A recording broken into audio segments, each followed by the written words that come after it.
হরে কৃষ্ণ, রাধে রাধে। সকল বন্ধুরা কেমন আছো? আশা করি ভালো আছো, আমিও ভালো আছি। তো আমাদের কিছু কিছু জীবনে ভালো সংকেত আসার আগে অনেকগুলো জিনিস দেখা যায়, আমরা সেটা বুঝতে পারি। তো আজকে তোমাদের সাথে সেই বিষয়ে একটা ছোট্ট করে ভিডিও শেয়ার করলাম যে ভালো সময় আসার লক্ষণগুলো কি, সেই ভিডিও আজকে তোমাদের সাথে শেয়ার করব। তো ভিডিওটা অবশ্যই লাস্ট পর্যন্ত দেখো। তো বন্ধুরা, এই ভিডিওতে আমি আপনাদের ভগবানের দেখানো 15টি অত্যন্ত গুরুত্বপূর্ণ সংকেতের কথা বলবো।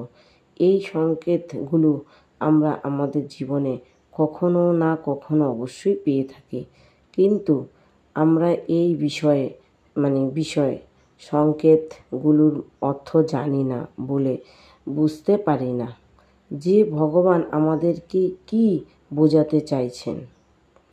এই সংকেতগুলোর অনেক ভিন্ন ভিন্ন অর্থ আছে এবং এই সংকেতগুলো অত্যন্ত গুরুত্বপূর্ণ। কিছু সংকেত যেগুলো দিয়ে ভগবান আমাদের কিছু বোঝাতে চান। যুগ যুগ ধরে ঈশ্বরের দেখানো এই সংকেতগুলোকে অত্যন্ত শুভ এবং গুরুত্বপূর্ণ বলে মেনে আসা হয়েছে এবং এটা বলা হয়েছে যে এই সংকেতগুলো ঈশ্বরের দেখানো কিছু বিশেষ সংকেত। এই বিশেষ সংকেতগুলো সাধারণ কোনো কিছু ভালো হওয়ার আগে বা খারাপ সময় দূর হওয়ার আগে বা কোনো বিশেষ কিছু বোঝানোর জন্য ঈশ্বর আমাদেরকে দিয়ে থাকেন। ঈশ্বরের দেখানো প্রত্যেকটি সংকেত ভিন্ন ভিন্ন অর্থ আছে।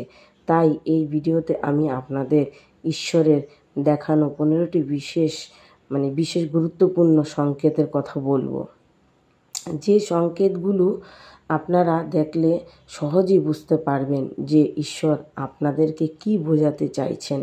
তাহলে চলুন দেরি না করে জেনে নেওয়া যাক যে ঈশ্বরের দেখানো এই 15টি সংকেতগুলো কি কি। তো প্রথমের সংকেতটি হলো স্বপ্নের সত্যি হওয়া। অর্থাৎ আপনি কোনো স্বপ্ন দেখলেন এবং বেশিরভাগই সময়ই সেই স্বপ্ন সত্যি হচ্ছে। যেমন ধরুন, আপনি রাতে কোনো স্বপ্ন দেখলেন এবং দিনে সেই স্বপ্নটি সত্যি হয়ে গেল এবং পরে মনে পড়ল যে এই স্বপ্নটি তো আমি রাতে দেখেছিলাম। যদি আপনার সাথে এইরকম হয়, তাহলে বুঝবেন যে আপনার উপর ঈশ্বরের বিশেষ কৃপাদৃষ্টি আছে এবং আপনার জীবনে কোনো কিছু নিয়ে চিন্তা করার কোনো কারণ নেই। এমন অবস্থায় আপনি অবশ্যই মন দিয়ে নিজের ইষ্টদেবের পূজা করুন।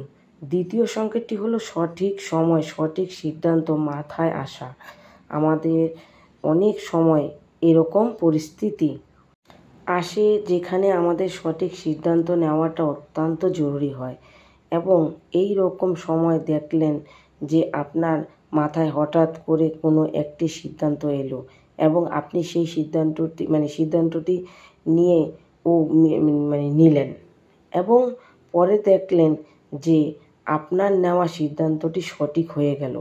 এবং যদি আপনার সাথে এরকম প্রায় হয়, অর্থাৎ যখন প্রয়োজনীয় পড়ে হঠাৎ করে কোনো না কোনো একটা সিদ্ধান্ত ঠিক মাথায় আসে আর আপনি সেটা করার পর দেখেন যে আপনার সফল হয়েছেন, এরকম হলে বুঝবেন যে এটা ঈশ্বরের দেওয়া আপনাকে একটি বড় সংকেত। আপনার উপর ঈশ্বরের বিশেষ কৃপাদৃষ্টি, ফলেই আপনার সাথে এইরকম হচ্ছে। তাই আপনার জীবনে কোনো কিছু নিয়ে চিন্তা করার প্রয়োজন নেই, কারণ স্বয়ং ঈশ্বরই আপনাকে সঠিক পথ দেখাচ্ছেন। আপনি শুধু ভগবানের চরণে নিজেকে সমর্পণ করে সৎ কাজ নিশ্চিত করে যান। তৃতীয় সংকেতটি হলো, যদি আপনি কোনো খারাপ পরিস্থিতির মধ্যে থাকেন বা আপনার সাথে খুবই খারাপ কিছু হওয়ার সত্ত্বেও আপনি পজিটিভ চিন্তা করছেন এবং আপনার ঈশ্বরের উপরে সম্পূর্ণ ভরসা আছে যে তিনি অবশ্যই সব কিছু ঠিক করে দেবেন। আপনি কখনই নিজের পরিস্থিতির জন্য ঈশ্বরকে দোষারোপ করবেন না বা আপনার খারাপ সময় চললেও আপনি অন্যের খারাপ হোক কখনো চান না। কেউ খারাপ করলেও আপনি ঈশ্বরের কাছে তার ভালোই প্রার্থনা করেন। অর্থাৎ আপনি চাইলেও কারো খারাপ হোক সেটা ভাবতে পারেন না। যদি এইরকম হয় তাহলে বুঝবেন যে আপনার উপর ঈশ্বরের বিশেষ কৃপাদৃষ্টি আছে। কারণ খারাপ সময় থেকে বেরোনোর একমাত্র উপায় হলো ঈশ্বরের কৃপালাভ। আর যে খারাপ সময়ে প্রভুর উপরে ভরসা রাখে, অন্যের ভালো প্রার্থনা করে, তার উপর ভগবান কৃপা অবশ্যই করেন। চতুর্থটি সংকেতটি হলো ভোর 3টে থেকে 5টার মধ্যে হঠাৎ করে ঘুম ভেঙে যাওয়া। বন্ধুরা, রাতের বেলায় আপনি খুব গভীর নিদ্রায় থাকা সত্ত্বেও যদি আপনার ঘুম মাঝেই ভোর 3টে থেকে 5টার মধ্যে ভেঙে যায়, তাহলে বুঝবেন যে এটা ঈশ্বরের দেওয়া একটি অত্যন্ত গুরুত্বপূর্ণ সংকেত। কারণ সূর্য ওঠার আগের 45 মিনিট পর্যন্ত সময়কে ব্রহ্ম মুহূর্ত বলা হয়। অর্থাৎ এই ব্রহ্ম মুহূর্ত 3টি থেকে 5টার মধ্যে একটি সময়। এই সময় প্রকৃতিতে এক অদ্ভুতপূর্ণ পরিবর্তন ঘটে, যা আমাদের জীবনকে সুন্দরভাবে গড়ে তোলার জন্য সংবেদন করে তোলে এবং আধ্যাত্মিক উন্নতি করার একটা অনেক বড় সুযোগ এনে দেয়। তাই যদি মাঝে মাঝে আপনার ঘুম 3টে থেকে 5টার মধ্যে ঘুম ভেঙে যায়, তাহলে বুঝবেন যে ঈশ্বর আপনাকে জীবনে সুখ শান্তি লাভের একটা বিশেষ সংকেত দিচ্ছেন। আপনাকে ঈশ্বর সংকেত দিচ্ছেন তার প্রার্থনা করার, আপনার সকল সমস্যাকে জীবন থেকে দূরে সরিয়ে দেওয়ার, আধ্যাত্মিক উন্নতি করার এবং আপনার সকল মনের ইচ্ছা পূরণ করার। পঞ্চম সংকেতটি হলো প্রার্থনা করার সময় চোখে জল আসা। বন্ধুরা, যদি আপনার ঈশ্বরের আরাধনা করার সময় বা ধ্যান করার সময় আপনি দেখেন যে আপনার চোখের থেকে হঠাৎ করে অশ্রু ঝরছে, তাহলে বুঝবেন যে এটি ঈশ্বরের দেওয়া আপনাকে একটি অনেক বড় সংকেত। এর অর্থ হলো যে সেই সময় আপনার আত্মা ঈশ্বরের শক্তির সাথে সংযুক্ত হয়েছে। ফলে এই সময় যদি আপনি মন দিয়ে ঈশ্বরকে ডাকেন, তাহলে তিনি অবশ্যই আপনার ডাকে সাড়া দেবেন। এই সময় ঈশ্বরের কাছে করা সকল প্রার্থনাই তিনি শোনেন। ঈশ্বরের পূজা জপ ধ্যান করার সময় চোখে অশ্রু আসার আরেকটি কারণ হলো আপনার চিত্ত শুদ্ধ হওয়ার। অর্থাৎ পুজো বা প্রার্থনার সময় চোখে অশ্রু আসলে বুঝবেন যে আপনি চিন্তা শুদ্ধ হচ্ছে। আপনার আত্মার খারাপ সংকেতগুলো পরিষ্কার হচ্ছে ও আপনার অনন্ত শুদ্ধ হচ্ছে এবং আপনি আত্মিক দিকে বা মূল জ্ঞান লাভের দিকে দ্রুত এগিয়ে যাচ্ছেন। আর ঈশ্বরের বিশেষ কৃপার ফলে আপনার সাথে এরকম হচ্ছে।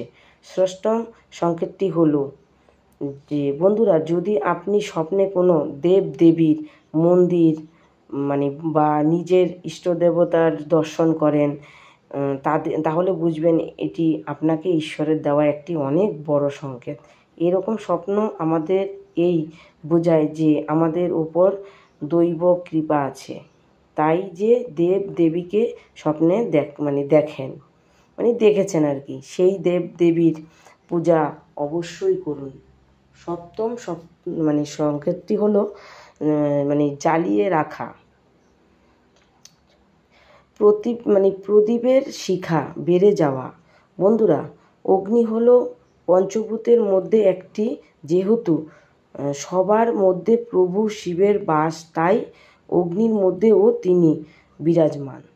তাই যদি দেখেন যে আপনি পূজা করছেন এবং আপনার সামনেই রাখা প্রদীপ শিখা হঠাৎ করে বেড়ে গেছে, তাহলেই বুঝবেন যে এটা ঈশ্বরের দেওয়া একটি বড় সংকেত। এর অর্থ হলো যে আপনার পূজা ভক্তির ভগবান প্রসন্ন হয়েছেন। এরকম সময় মন ভরে ঈশ্বরের কাছে প্রার্থনা করুন।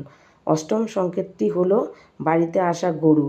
যদি কোনো গরু হঠাৎ করে আপনার বাড়িতে আসে বা বাড়ির উঠোনে এসে বসে বা বাড়িতে এসে জোরে ডাকা শুরু করে, তাহলে বুঝবেন যে আপনাদের সুখ সমৃদ্ধি আসতে চলেছে।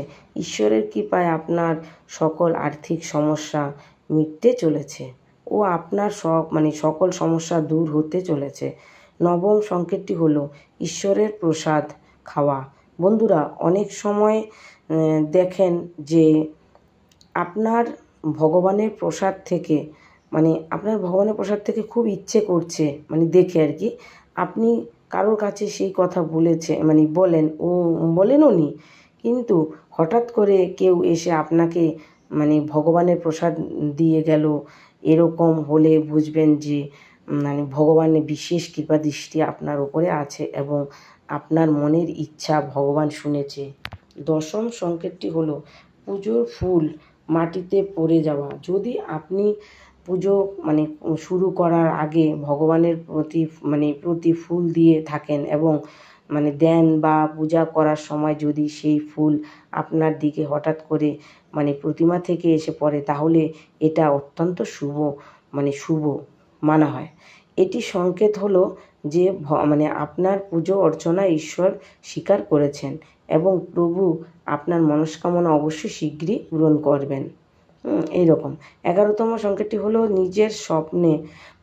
নিজেকে স্বপ্নে ধার্মিক কাজ করতে দেখা। বন্ধুরা, যদি আপনি স্বপ্নে নিজেকে কোনো ধার্মিক কাজ করতে দেখেন, অর্থাৎ আপনি স্বপ্নেতে দেখছেন যে আপনি পুজো পাঠ অনুষ্ঠানের প্রতি উপস্থিত হচ্ছেন বা ভগবানের পুজো করছেন, তাহলে এটি খুবই ভালো একটি সংকেত আপনার জন্য। এর অর্থ হলো খুব তাড়াতাড়ি আপনার জীবনে ভালো কিছু ঘটতে চলেছে, অর্থাৎ আপনি জীবনে উন্নতি লাভ করতে চলেছেন। 12তম সংকেতটি হলো যদি আপনি স্বপ্নে দেখেন যে আপনি আপনার আরাধ্য দেবতার দেবদেবীর সামনে দাঁড়িয়ে কথা বলছেন, তাহলে এটি আপনার জন্য খুবই ভালো একটি সংকেত। এর অর্থ হলো যে আপনার জীবনে খুব তাড়াতাড়ি ভালো কোনো কিছু হতে চলেছে। আপনি যদি কোনো সমস্যার মধ্যে অনেক দিন ধরে থেকে থাকেন, তাহলে আপনার সেই সমস্যা খুব তাড়াতাড়ি কেটে যেতে চলেছে। এক কথায় আপনার ভালো সময় আসতে চলছে। বন্ধুরা, ভগবানের দেখানো 13তম সংকেতটি হলো যদি আপনি খুব খারাপ সময়ের মধ্যে দিয়ে যান এবং চিন্তিত থাকেন, কি করবেন বুঝে উঠতে পারছেন না, এবং ঠিক এইরকম সময়ই আপনার সামনেই বারবার কোনো ভিক্ষুক আসছে বা আপনার বাড়িতে হঠাৎ করে কোনো ভিক্ষুক এলে তাদেরকে খালি হাতে একদমই ফেরত দেবেন না। শাস্ত্রে বলা হয়েছে যে ভিক্ষুককে স্বয়ং ভগবানের রূপ ভেবে সেবা করা উচিত। এতে ভিক্ষুকের আশীর্বাদে অমঙ্গল নাশ হয়। এই পর্যন্তই ভিডিওটা। রাধে রাধে, সবাই ভালো থাকবেন।